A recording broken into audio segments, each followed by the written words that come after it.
we made it to the coast finally, and here I am down at the beach. It's very wild and wavy and exposed. The Southern Ocean, and just down from the campsite.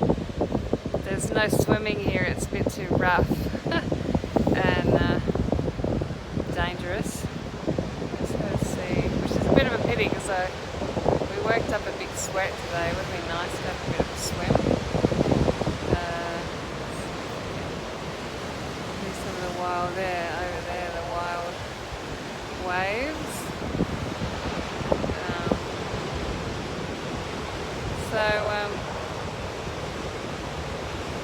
I'm trying to remember the name of the camp. And it escapes me. Very tired again. We've been walking, it was only 12 kilometres today, but 12 hard kilometres along sand dunes at the last bit of it, which were quite challenging and really tiring. Actually, it was one of the most varied days we've had. So we left Woolbales and we're on the next camp from Woolbales, which is still escapes me. So we started off getting wet feet in the swampy areas, more wading, and then we got through beautiful forests and some more karri trees again, and then we went through scrubby kind of coastal dune lands and lots of banksia trees, and then we eventually got to the coast, to Mandalay Beach. We walked along the beach for a kilometre, which was not as bad as I expected actually. We got some relatively firm sand to walk on. But yeah, my knees are really feeling it. There was a lot. Then we walked over sand dunes for the last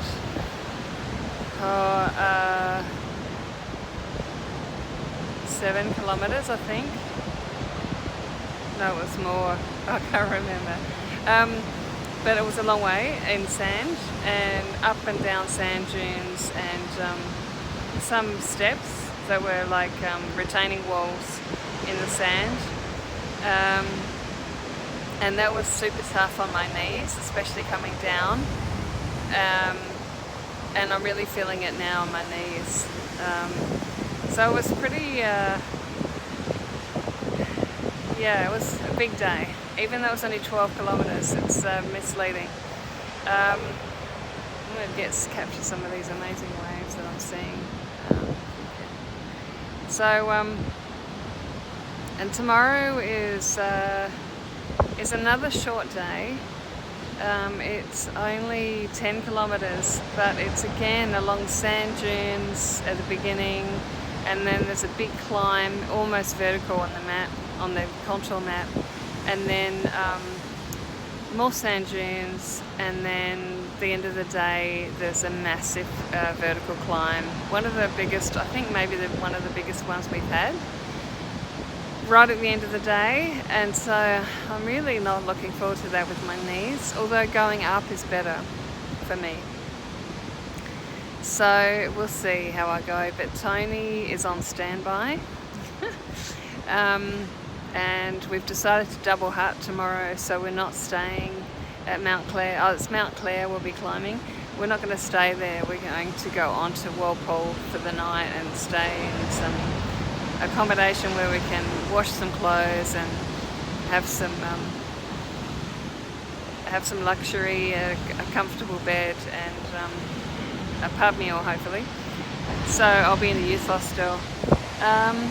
But what I wanted to say, I guess I was thinking a lot more about what I said last time about purpose for hiking and what motivates me. Wow, that was a big one. I'm getting a bit of spray here. I'm quite away from that wave, but I'm still getting some spray. What motivates me and what it is that why am I doing it? And I was thinking about that this morning, and it was like, well, one of the things is the silence in my mind, that I can walk and walk and walk and just have nothing, have an empty mind, and how rare that is today in today's world, I think, for me, to not be problem solving or thinking about the future, planning something, or contemplating something, just to be, I guess in a way, quite fully present to what I'm doing. Just my footprints on the path, my footsteps, my sticks, making sure my steps, watching my footing on the path, but not really thinking about it so much. When I can get, if the path's quite easy and smooth, not too much treacherousness, I don't have to worry too much about my footing, then I can get into this zone of just nothing. There's nothing going on in my head, and it's actually really really lovely and calming and relaxing. So I guess in a way it's like a meditative state that I can get into, and that's part of what I long for in nature, is to get into that state of meditation and relaxation and quietening the mind, and not really thinking. Having a mind holiday. Excuse me. So I was really aware of that this morning, and that was really present for me. Just how much I was just feeling content and just present to nature and the silence, and moment by moment what was happening. And that, I guess, that gives me a sense of relief, to be able to do that for a long time, for hours and hours of the day, and for weeks and weeks. So that's one of the things. Peace brings me peace, and ease and relaxation, and peace is probably the main one. Presence and silence, quiet. So this is me, and a lot of the track we've been on our own. We've had a couple of companions along the way, which, a couple of guys that we'd spend maybe a couple of nights with, and then they'd move on. They might double heart or end their walk, or spend an extra night in a town, and then we wouldn't see them again. And we've had a couple of guys just recently, which has been lovely actually, because it's been quite a quiet piece of the track. Not that much of it's been very busy, but the last few days have been really isolated, and so I've had a bit of company. And we've lost one. He left today two needs to go to the dentist, and we'll be losing the next one. So that was Darren, and Michael will be losing him tomorrow.